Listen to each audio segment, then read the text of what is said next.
Hello friends, ഇനി നമ്മൾ നോക്കാൻ പോണത് ഞാൻ നേരത്തെ വീഡിയോയിൽ പറഞ്ഞത് ഇൻപുട്ട് ഔട്ട്പുട്ടാണ്. പക്ഷെ ഇനി നമ്മൾ പറയണത് output formatting and variable initialisation and data types in Python.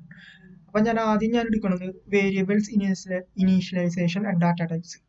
ഈ വേരിയബിൾസ് നമ്മൾ എന്തിനു ഉപയോഗിക്കുന്നത് വെച്ച് കഴിഞ്ഞാൽ നമുക്ക് മുന്നത്തെ പ്രോഗ്രാം എടുക്കുകയാണെങ്കിൽ C++, ജാവ, കോട്ട്ലിൻ, PHP അതിലൊക്കെ നമുക്കൊരു വേരിയബിൾ ഉപയോഗിച്ചതായിട്ട് കാണാൻ പറ്റും.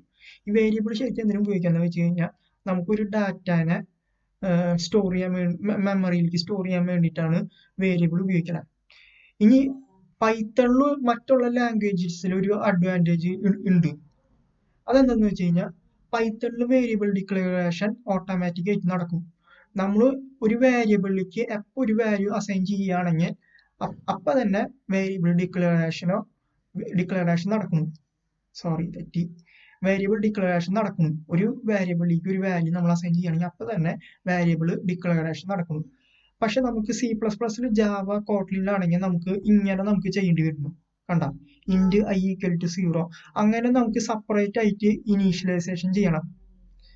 ഇനീഷ്യലൈസേഷൻ സാധാരണ ഇങ്ങനെ ഇനീഷ്യലൈസേഷൻ ചെയ്ത് ആ വേരിയബിളിലേക്ക് നമ്മൾ i = 0 ഇങ്ങനെയാണ് മുന്നത്തെ പ്രോഗ്രാമിങ്ങിലൊക്കെ C++, ജാവയിലൊക്കെ നമ്മൾ ചെയ്തുകൊണ്ടിരുന്നത്. പക്ഷെ പൈത്തണിൽ എങ്ങനെയാന്ന് വെച്ച് കഴിഞ്ഞാൽ ഇങ്ങനെയാണ് ഒരു വേരിയബിളിലേക്ക് ഒരു വാല്യൂ അസൈൻ ചെയ്യണത്. ഈ സമയത്ത് നമ്മൾ ചിലർ ചോദിക്കും, ഇതെന്താ ഇതിൽ ഇൻറ്റ്, ഫ്ലോട്ട്, ഇൻറ്റ് i, ഇൻറ്റ് j = ഇതുപോലെ എന്താ വെക്കാത്തെന്നുള്ളത്. അതിന് കാരണമുണ്ട്. കാരണം എന്താണെന്ന് വെച്ച് കഴിഞ്ഞാൽ a = 20 എന്ന് പറഞ്ഞ് നമ്മൾ പൈത്തൺ ഐഡിയിൽ ടൈപ്പ് ചെയ്യുകയാണെങ്കിൽ പൈത്തൺ ഐഡി എന്തുണ്ടാവും?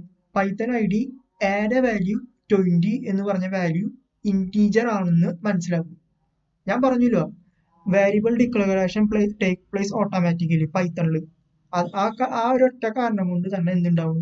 പൈത്തണിലേക്ക് നമ്മൾ ഒരു വേരിയബിളിലേക്ക് ഒരു വാല്യൂ അസൈൻ ചെയ്യുമ്പോൾ ആ ടൈമിൽ പൈത്തൺ അത് മനസ്സിലാക്കും ഈ വാല്യൂ ഇൻറ്റീജർ ആണെന്ന്.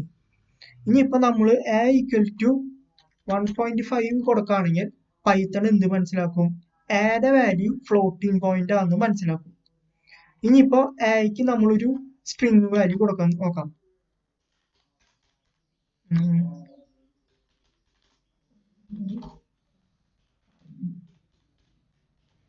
ഇങ്ങനെ കൊടുത്തു കഴിഞ്ഞാൽ എയുടെ വാല്യൂ നമ്മളൊരു സ്ട്രിംഗ് കൊടുക്കുകയാണെങ്കിൽ പൈത്തൺ എന്ത് മനസ്സിലാക്കും? പൈത്തൺ ഈ എയുടെ വാല്യൂ ഒരു സ്ട്രിംഗ് ആണെന്ന് മനസ്സിലാക്കും. മനസ്സിലായോ? അങ്ങനെയാണ് ഓട്ടോമാറ്റിക് ആയിട്ട് പൈത്തൺ ഡിറ്റക്ട് ചെയ്യും ഈ വാല്യൂ ഏത് ഡാറ്റ ടൈപ്പ് ആണെന്നുള്ളത്. സെപ്പറേറ്റ് നമ്മൾ ഇൻറ്റ് i, ഇൻറ്റ് j = 0 അങ്ങനെ കൊടുക്കേണ്ട ആവശ്യമില്ല. അതാണ് പൈത്തണിന്റെ ഒരു അഡ്വാൻറ്റേജ്. നമുക്കിപ്പോൾ എന്താന്ന് വെച്ച് കഴിഞ്ഞാൽ എല്ലാ വേരിയബിളും ഇങ്ങനെ ഇപ്പോൾ ഓർത്ത് വെക്കാൻ എളുപ്പമല്ല. ഇൻറ്റ്, ഫ്ലോട്ട്, ഡബിൾ അങ്ങനെയൊക്കെ ഒരുപാട് ഡാറ്റ ടൈപ്സ് C++ലുണ്ട്. അത് നമുക്ക് ഓർത്ത് വെക്കാന്ന് കഴിഞ്ഞാൽ നല്ല അടിപൊളി പ്രോഗ്രാം നല്ല അടിപൊളിയായിട്ട് ചെയ്യുന്ന ആൾക്കാർക്ക് നന്നായി ഓർത്ത് വെക്കും. പക്ഷെ ഉഴപ്പന്മാർക്ക് ചില സമയത്ത് അത് പ്രോഗ്രാം തന്നെ അറിയില്ല. പിന്നെയാണ് വേറെ ഡാറ്റ ടൈപ്പ്. പ്രോഗ്രാം എന്താന്ന് വെച്ചാൽ ചില ആൾക്കാർ പെട്ടെന്ന് മറന്നു പോകും, പറഞ്ഞിട്ട് കാര്യമില്ല. അപ്പോൾ അതൊക്കെ വെച്ച് നോക്കുമ്പോൾ നമുക്ക് ശരിക്കും പറഞ്ഞ ഒരു അനുഗ്രഹമാണ് പൈത്തൺ.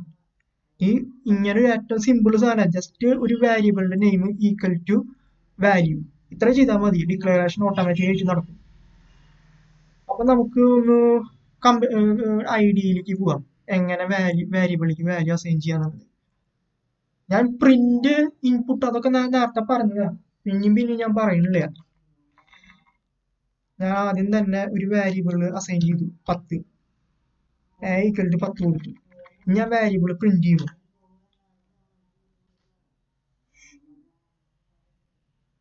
10, വേരിയബിൾ 10 പ്രിന്റ് ചെയ്തു. പിന്നെ വേറൊരു കേസ് വേരിയബിളിന്റെ ഒപ്പം എനിക്ക് പറയാനുള്ളത് കമന്റ്. പൈത്തണിൽ എങ്ങനെയാ കമന്റ് ചെയ്യാന്നുള്ളതാണ് നോക്കണ്ട. പൈത്തണിൽ കമന്റ് ചെയ്യണത് ഇങ്ങനെയാണ് കമന്റ് ചെയ്യേണ്ടത്. ഇത് സിംഗിൾ ലൈൻ കമന്റ് ആട്ടാ. ഇത് സിംഗിൾ ലൈൻ കമന്റ് എന്ന് പറയും, മൾട്ടിപ്പിൾ ലൈൻ പറയാം. പിന്നെ ദിസ് ഈസ് വേരിയബിൾ. ഇത് സിംഗിൾ ലൈൻ കമന്റ്. ഇങ്ങനെയാണ് നമ്മൾ സിംഗിൾ ലൈൻ കമന്റ് പൈത്തണിൽ ഉപയോഗിക്കേണ്ടത്. ഇനിയിപ്പോ മൾട്ടിപ്പിൾ ലൈൻ കമന്റ് എങ്ങനെയാണ് ചെയ്യാന്ന് വെച്ച് കഴിഞ്ഞാൽ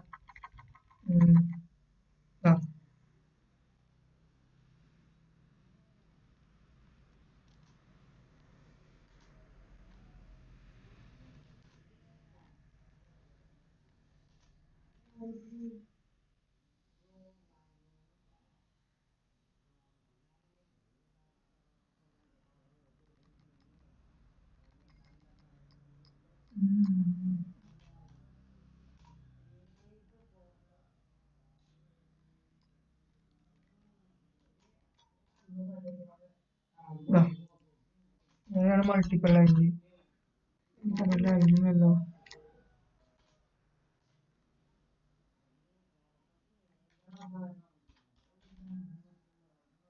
കമന്റ് ആയി.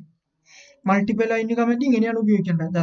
ഇത് കണ്ട ഇവിടെ മൾട്ടിപ്പിൾ ലൈൻ കമന്റ് ഉപയോഗിച്ചിട്ടുണ്ട്. ആദ്യം ഇങ്ങനെ 2 double quote 2 double quote 2 double quote ഇങ്ങനെയാണ് ഉപയോഗിക്കേണ്ടത് മൾട്ടിപ്പിൾ കമന്റ് ഇട്ടാ. ഞാൻ പറഞ്ഞു എന്നുള്ളൂ. ഇനി നമുക്ക് വേരിയബിളിൽ എങ്ങനെ ഒരു വാല്യൂ അസൈൻ ചെയ്യാന്ന് പറഞ്ഞു. ഇനി നമുക്ക് പൈത്തണില് ഏതൊക്കെ ഡാറ്റ ടൈപ്സ് ഉണ്ടെന്ന് പറയാം. പൈത്തണില് ഡാറ്റ ടൈപ്സ് എന്ന് പറയുന്നത് മെയിൻ ആയിട്ട് numbers, string, list, tuples, dictionary. ഈ അഞ്ച് ടൈപ്പ് ഡാറ്റ ടൈപ്സ് ആണ് ഉള്ളത്. അതിൽ നമ്പേഴ്സിലേക്ക് വരുമ്പോഴാണ് ഫ്ലോട്ട്, ഇന്റ്, കോംപ്ലക്സ്. സ്ട്രിങ് എന്ന് പറഞ്ഞു കഴിഞ്ഞാൽ ജസ്റ്റ് ഒരു സീക്വൻസ് ഓഫ് ക്യാരക്ടേഴ്സ്. ഇപ്പൊ മൈ നെയിം ഈസ് ആൽബിൻ അത് 2 ഡബിൾ കോട്ടിൽ കൊടുത്തു കഴിഞ്ഞാൽ അത് സ്ട്രിങ് ആയി. ലിസ്റ്റ് എന്ന് പറയുമ്പോൾ ഇതാണ് list. A equal to 2 square bracket ഇടുക, അതിൻ്റെ ഉള്ളിൽ ഇന്റീജർ സ്ട്രിങ് മിക്സ് ചെയ്തിട്ട് നമുക്ക് കൊടുക്കാൻ പറ്റും. ഇപ്പൊ ഇത് ഫുള്ള് ഇന്റീജർ ആണ്. ഇനിയിപ്പോ ഇന്റീജർ സ്ട്രിങ് അങ്ങനെ ആയാലും കുഴപ്പമില്ല. ഇത് നമുക്ക് ലിസ്റ്റ് നമുക്ക് മാറ്റാൻ പറ്റും. നമുക്ക് വാല്യൂസ് മാറ്റാൻ പറ്റും. ടുപ്പിൾസ് ആണ് വേറൊരു ഡാറ്റ ടൈപ്പ്. അത് നമുക്ക് മാറ്റാൻ പറ്റില്ല, ഇങ്ങനെ തന്നെയേ കിടക്കുള്ളൂ. പിന്നെ ഡിക്ഷണറി എന്ന് വെച്ച് കഴിഞ്ഞാൽ അതിലേക്ക് ഒരു കീ വാല്യൂ, ഒരു ഐറ്റം ഒരു കീ വാല്യൂ ഉണ്ടാവും. ഇതാണ് ഡിക്ഷണറി. ഞാനിപ്പോ ലിസ്റ്റും ടുപ്പിൾസും ഞാൻ ഇപ്പൊ പറയണില്ല. അത് ഞാൻ ഇനി ലിസ്റ്റും ടുപ്പിൾസ് ഡിക്ഷണറിനെ കുറിച്ചിട്ട് ഇനി വരുന്ന വീഡിയോസിൽ ഞാൻ ഡീറ്റെയിൽ ആയിട്ട് പറയുന്നുണ്ട്. അപ്പൊ ഞാൻ ഈ 3 ഡാറ്റ ടൈപ്സിനെ കുറിച്ച് പറയാം. ഇപ്പൊ ഞാൻ നമ്പേഴ്സും സ്ട്രിങ്ങിനും കുറിച്ചിട്ടാണ് ഞാൻ പറയണത്. നമ്പേഴ്സും സ്ട്രിങ്ങും a equal to 1.5 ഇങ്ങനെ കൊടുക്കുമ്പോൾ പൈത്തൺ എന്ത് മനസ്സിലാക്കും? ഇതൊരു ഫ്ലോട്ടിംഗ് പോയിന്റ് ആണെന്ന് മനസ്സിലാക്കും. ഇനിയിപ്പോ നമുക്ക് ഇത് ഏത് ഡാറ്റ ടൈപ്പ് ആണെന്ന് ഞാൻ പ്രിന്റ് ചെയ്ത് കാണിക്കാം. പ്രിന്റ് ടൈപ്പ് ഇതിപ്പോ ഏത് ഡാറ്റ ടൈപ്പ് ആണെന്ന് നിങ്ങൾക്ക് സംശയം ഉണ്ടെങ്കിൽ നമുക്ക് നോക്കാം. ഫ്ലോട്ട് ആണോ, പൈത്തൺ ഇനി മനസ്സിലാക്കിയോ, പൈത്തൺ ഇനിയിപ്പോ മിസ്റ്റേക്ക് വരുത്തിയോ എന്ന് നോക്കാം നമുക്ക്. ഇതാണ് ഇതിപ്പോ ഫ്ലോട്ട് ആണ്. പൈത്തൺ അത് ഡിറ്റക്ട് ചെയ്തത് ഫ്ലോട്ട് ആണ്. ഇനി ഞാൻ ഇവിടെ സ്ട്രിങ് കൊടുത്തു നോക്കാം. ഇപ്പൊ ഞാൻ സ്ട്രിങ് ഒരു വേരിയബിളിക്ക് കൊടുത്തു, ആലിക്ക്. അപ്പൊ അത് സ്ട്രിങ് ആണെന്ന് മനസ്സിലായി. ഇതാണ് വേരിയബിൾസും അതെങ്ങനെ പൈത്തണിൽ ഉപയോഗിക്കാമെന്ന് ചോദിച്ചു കഴിഞ്ഞാൽ പറയാൻ പറ്റാം നമുക്ക്. ഇനി വേറൊരു കാര്യമാണ്, ഇമ്പോർട്ടൻ്റ് ആയിട്ട് വേറൊരു സംഗതിയാണ് ഔട്ട്പുട്ട് ഫോർമാറ്റിംഗ്. ഔട്ട്പുട്ട് ഫോർമാറ്റിംഗ് എന്ന് പറഞ്ഞു കഴിഞ്ഞാൽ നമുക്കിപ്പോ ഒരു ഔട്ട്പുട്ട് കിട്ടി. ഈ ഔട്ട്പുട്ടിനെ നമുക്ക് ഇഷ്ടം അനുസരിച്ച് നമുക്ക് ഔട്ട്പുട്ട് കുറച്ച് അട്രാക്റ്റീവ് ആക്കണം. അതിനു വേണ്ടിയിട്ട് ഉപയോഗിക്കുന്ന മെത്തേഡാണ് ഔട്ട്പുട്ട് ഫോർമാറ്റിംഗ് എന്ന് പറഞ്ഞ ഈ മെത്തേഡ്. ഈ ഔട്ട്പുട്ട് ഫോർമാറ്റിംഗ് എന്ന് പറഞ്ഞു കഴിഞ്ഞാൽ നമ്മൾ ചെയ്യേണ്ടത് ഇങ്ങനെയാണ്. സ്ട്രിങ് ഡോട്ട് ഫോർമാറ്റ്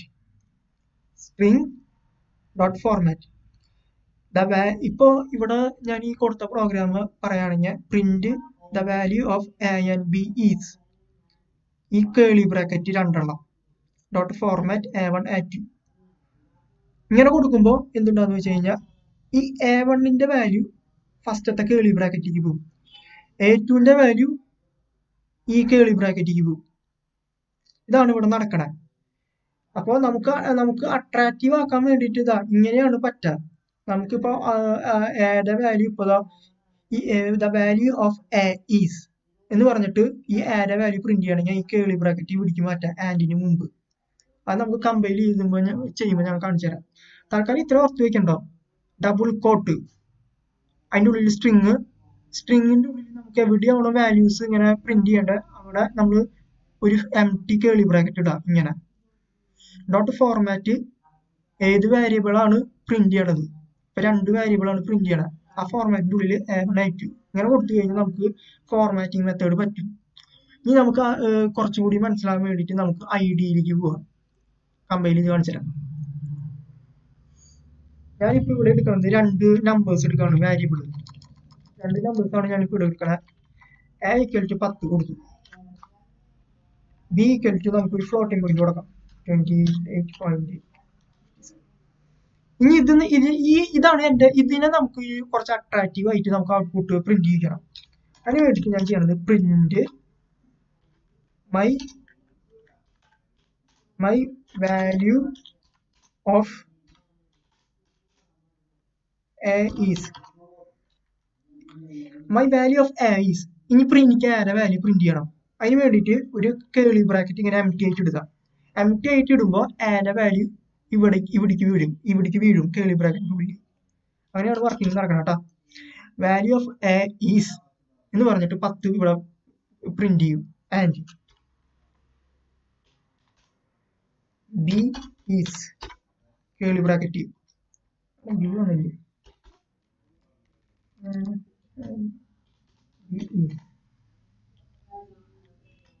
കേളി ബ്രാക്കറ്റ് ബിയുടെ വാല്യൂ ഈ empty കേളി ബ്രാക്കറ്റിന്റെ ഉള്ളിലേക്ക് വരും. ഇനി നമ്മൾ ആ കേളി ബ്രാക്കറ്റിന്റെ ഉള്ളിലേക്ക് വാല്യൂസ് കൊടുക്കണം.